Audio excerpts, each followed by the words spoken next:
Muy buen día para nuestro auditorio en todo el país. Iniciamos ya el programa Punto de Vista, como siempre con temas de interés general. Esta mañana vamos a conversar sobre un tema que es muy interesante para todos los guatemaltecos, porque de alguna manera u otra nos afecta como guatemaltecos, como sociedad, en el ámbito político, social, económico, en fin, en todas las actividades de nuestro quehacer rutinario. Y me refiero a la famosa deuda pública. Incluso hace 2-3 años, el licenciado Martínez, que es nuestro invitado el día de hoy, Carlos Aníbal Martínez, analista y consultor económico, no me dejará mentir, hace 2-3 años se decía que cada recién nacido nace ya bajo el brazo con una deuda de 8,000 quetzales. Eso se decía hace 2-3 años. Pero vamos a actualizar esos datos en la voz de nuestro invitado, licenciado Martínez, para conocer cómo andamos en deuda externa país. Licenciado, muy buen día y como siempre, las gracias por atender a nuestra invitación. Muy buenos días a todos los oyentes de Radio Punto y muchas gracias por la invitación para abordar temas tan importantes para la sociedad guatemalteca, ¿verdad? Efectivamente, el problema de la deuda pública es muy importante para la sociedad guatemalteca y para que lo conozcan todos los guatemaltecos. Para empezar, yo considero que hablar de deuda pública requiere también hablar de muchas otras cosas más. Por ejemplo, hablar de los ingresos que tiene el país, los ingresos tributarios, los gastos del Estado, cómo realiza esos gastos del Estado, en qué gasta, y por supuesto el nivel de deuda pública. ¿Por qué digo esto? Porque generalmente las autoridades nos hacen ilusiones, ¿verdad? Diciendo, por ejemplo, el indicador de deuda es el más fiable, según ellos, es el PIB, ¿verdad? La deuda a PIB. Pero realmente eso esconde muchas realidades, porque tradicionalmente se considera que la deuda es tolerable cuando aún no alcanza el 40% de la producción nacional, del valor de la producción nacional. Y Guatemala pues está por ahí por el 25%, 24-25%, es decir, bajo esa perspectiva habría un gran margen de endeudamiento, pero no es lo que dicen los otros indicadores, ¿verdad? En primer lugar, quizá un poco en desorden, voy a responder una pregunta. ¿Para qué sirve la deuda? Generalmente en todos los países del mundo se tiene la idea de que es importante contratar deuda pública para crear, por ejemplo, capacidades de desarrollo de país. Estamos hablando de infraestructura productiva, educativa, infraestructura de salud, conocimiento, ¿verdad? Que una deuda sirva, por ejemplo, para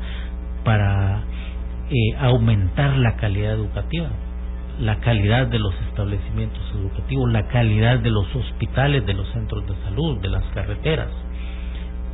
Pero en Guatemala eso no es así. La deuda pública lo que ha hecho en los últimos años es sustituir el bajo esfuerzo que hace el Estado en materia de recaudación tributaria. Mientras que los ingresos tributarios van sistemáticamente a la baja, la deuda va creciendo. Eso es una manera fácil de resolver para todos los gobiernos, porque resulta que no pagan. De tal manera que cuando un niño nace actualmente, como ha crecido la población, por supuesto, ¿verdad? Entonces debe en este momento, si nos sujetamos a las cifras del 30 de junio, estamos hablando de alrededor de unos 7,800 quetzales, unos $1,020 que debe cada niño al nacer. Y bueno, esto es importante porque resulta que al descomponer estos datos nos encontramos con cifras un poco preocupantes. De cada quetzal que el Estado recolecta, de cada quetzal que recauda, alrededor de 18 centavos se van solo para servicios de la deuda. 18% del presupuesto se consume en servicios de la deuda. Al hablar de servicio, ¿es pago de deuda o solo pago de intereses? Pago de intereses. Únicamente. Incluye las amortizaciones, pero las amortizaciones, por ejemplo, si se pagan, 8 millones de servicios de deuda, 800 quetzales son de capital y lo demás son puros intereses. Entonces, amortización de capital es tan mínima, ¿verdad? Y todo ese gran porcentaje que se consume el presupuesto es propiamente intereses y comisiones. Entonces, el niño de hoy, el ciudadano dentro de 15, 20 años, va a estar pagando una deuda de la cual no obtuvo ningún beneficio, ¿verdad? Y sirvió para pagarle 30,000 quetzales de salario a un conserje del Congreso de la República, el sueldo de 80,000 quetzales de un director financiero, ¿verdad? Que realmente no tuvo ningún beneficio para el país. Yo calculo, según las cifras que se divulgan, ¿verdad?, que alrededor del 30% del presupuesto del Estado se consume en corrupción.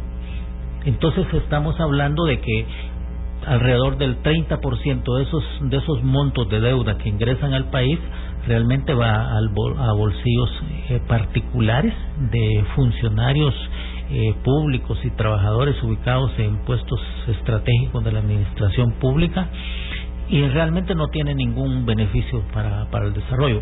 Por esa razón es que la deuda pública es dañina, no por otra, porque si tuviéramos una deuda que superara el 60-80% del Producto Interno Bruto, como sucede por ejemplo con los países de Europa o Japón, Estados Unidos, pero si esa deuda sirviera para crear capacidades humanas, infraestructura de todo tipo, productiva, social, las cosas serían diferentes. Pero realmente es una deuda utilizada perversamente. Pero licenciado, qué interesante me parece el razonamiento de entrada que usted hace. ¿Para qué sirve una deuda o para qué se endeuda un país? Porque como usted lo indica con meridiana claridad, supuestamente uno se endeuda para mejorar la calidad de vida de la población, y al menos así individualmente una familia se endeuda para tener mejores condiciones de vida. Pero en países como el nuestro, por ejemplo, los endeudamientos millonarios que tenemos no solo no mejoraron la vida de la población desde hace muchos años, ya que muchas veces las partidas hasta con eso son reasignadas para cuestiones para las que los fondos no fueron destinados, sino que se convierten en alguna manera en una especie de ahogo económico para la población. Y entonces la salida más fácil para el gobierno es decir, bueno, no alcanzan los recursos, hagamos más préstamos o hagamos las famosas reformas o paquetazos fiscales. Es una lógica perversa. Por el lado de los gastos, si vemos el asunto de solo los gastos, ¿para qué sirve la deuda? Las cosas son más complicadas, porque yo solo he comentado el destino, pero no de la calidad de lo que se hace, ¿verdad? Por ejemplo, yo que transito todos los días en las calles de esta ciudad, veo, por ejemplo, que hace 3 años asfaltaron un tramo carretero, pero a los 3 años está llena de hoyos esa carretera. Es decir, no cumplió con los estándares de calidad, porque a la hora de hacer una carretera, de construir un puente, pues tendrá que tomarse en cuenta, por ejemplo, la cantidad de vehículos que transitan, la cantidad de personas, el transporte pesado que pasa por los puentes. Y si eso no está evaluado bajo estándares de calidad, pues obviamente a los 3-4 años ya no sirve. Y ese es el caso, por ejemplo, de construcciones de que un pequeño temblor desbarata la construcción de un edificio municipal o un puente. Entonces, no solo se construyó con altos compromisos, sino que la calidad también de lo que se hace es muy mala. Entonces es doblemente perversa la situación. Pero la situación se vuelve más compleja todavía cuando analizamos por qué se contrata deuda pública, ¿verdad? ¿Cuál es la razón? Si la razón fuera el desarrollo, ¿verdad?, como sucede en países con alta planificación, o que el Estado es un Estado eficiente, con estándares aceptables de gestión, entonces la deuda es razonable, ¿verdad?, es aceptable. Pero si la contratación de deuda es un artificio para evadir responsabilidades, las cosas se vuelven más graves. ¿A qué me refiero con artificio? Hace unos minutos le comentaba, por ejemplo, que hace unos pocos días ingresaba a los registros de la Superintendencia de Administración Tributaria y me encontré que en 2015 la evasión del impuesto al valor agregado, solo en el impuesto al valor agregado, sumó alrededor de 11.860 millones en 2015. Es decir, de alrededor de 35.000 millones de IVA potencial que se generó en el país, la SAT solo recaudó alrededor de 23.000 millones, algo así.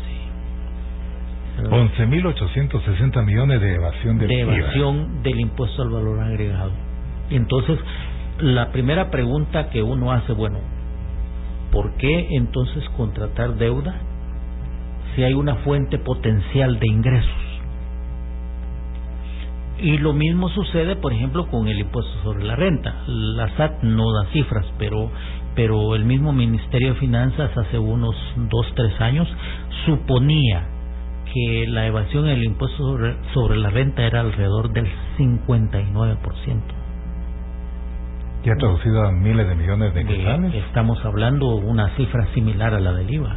Entonces, en estos dos impuestos, especulándose, podrían estar evadiendo alrededor de unos 22.000 millones al año, ¿verdad? Que si tan solo se redujera un 20-25%, sería suficiente para sustituir esa contratación perversa de deuda pública. Y por aparte ese proyecto de reforma tributaria que afortunadamente fue retirado, con el cual se pensaba recaudar 5.000 millones de quetzales, imagínese usted. Estamos hablando de una evasión en ISR y en IVA de aproximadamente 22.000 millones de quetzales. Y ese es el asunto. ¿Por qué razón no se hacen los esfuerzos institucionales para aumentar los ingresos? Porque lo más fácil es apretar al que siempre paga. Lo más sencillo. Eso es lo más sencillo, pero en el caso de la propuesta de reforma tributaria era aún más difícil la cuestión, porque los impuestos realmente iban a afectar doblemente a la clase media y con una fuerte repercusión hacia la población pobre. Y es sencillo verlo.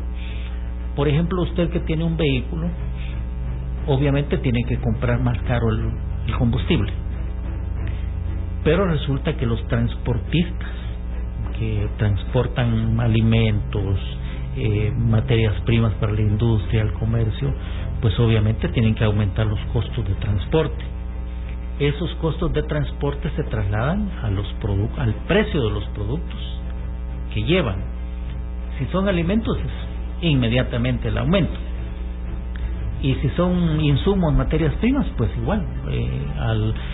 Al final de todo el proceso de producción, pues los precios habrán aumentado.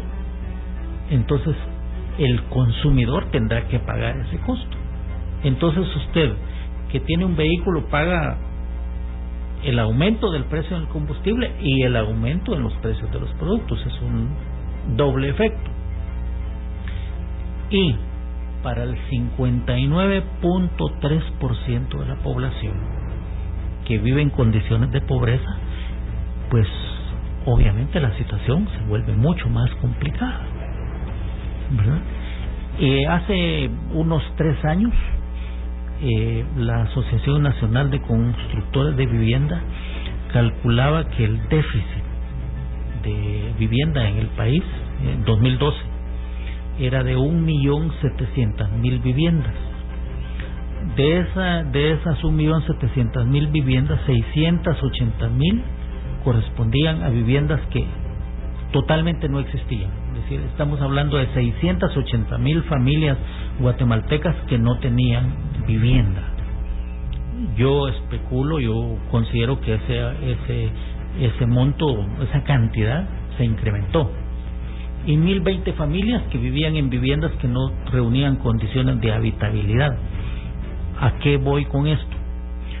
Un aumento en el precio, por ejemplo, del cemento inmediatamente repercute en los costos de construcción y encarecen los precios de la vivienda. Entonces, ¿qué es lo que sucede si se establece un impuesto de esa naturaleza? Entonces, se agrava más la situación de condiciones de vida, porque la vivienda universalmente está considerada como el tercer aspecto más importante en la esfera social de una familia, después de la salud y la educación. La vivienda es el aspecto básico. Entonces, por eso decía al inicio, hablar de deuda pública significa hablar de todo esto, porque a eso está amarrado. Sin embargo, si el Estado hiciera el esfuerzo de recaudar más, pues sus necesidades de financiamiento serían menores y por tanto podría planificar más para qué va a adquirir deuda pública, porque no es, estos son algunos aspectos, pero no es todo. Resulta que el Estado tiene una matriz de exenciones fiscales que anualmente superan los 12.000 millones de quetzales en exenciones fiscales. Y aquí hay de todo, de todo. No me refiero a una empresa en particular, pero una empresa, por ejemplo, puede ingresar aparatos, instrumentos, maquinaria de alto valor, por ejemplo, de tecnología, en un régimen, por ejemplo, de importación temporal, con un permiso de 6 meses. Y no paga impuestos. El agente lo ingresa como si fuera una exposición o una prueba, no paga impuestos, pero los utiliza para producir en esos 6 meses, después lo saca al mar a dar una vuelta y vuelve a ingresar en régimen de importación temporal y no paga impuestos. Lo mismo sucede con mercancía en tránsito, por ejemplo. Un gran volumen de mercancía puede entrar, bueno, voy para Nicaragua, no cruza ninguna frontera nacional y se queda ahí. Ahí se vende, no produce ningún tipo no paga ningún tipo de impuestos. Además hay una infinidad de empresas que puede ser, por ejemplo, una minera registrada como maquila, una empresa importadora de piezas de pollo igualmente registrada como maquila. Entonces, el Estado no tiene un control así como verídico, exacto, de qué es lo que haya en todo eso. Tampoco hasta el día de hoy tiene una evaluación cuáles son los beneficios o los perjuicios que para el país tiene todo eso. Te estoy hablando solo en un aspecto de las grandes exenciones fiscales. Vamos a ir a una pausa y continuamos con el punto de vista de hoy.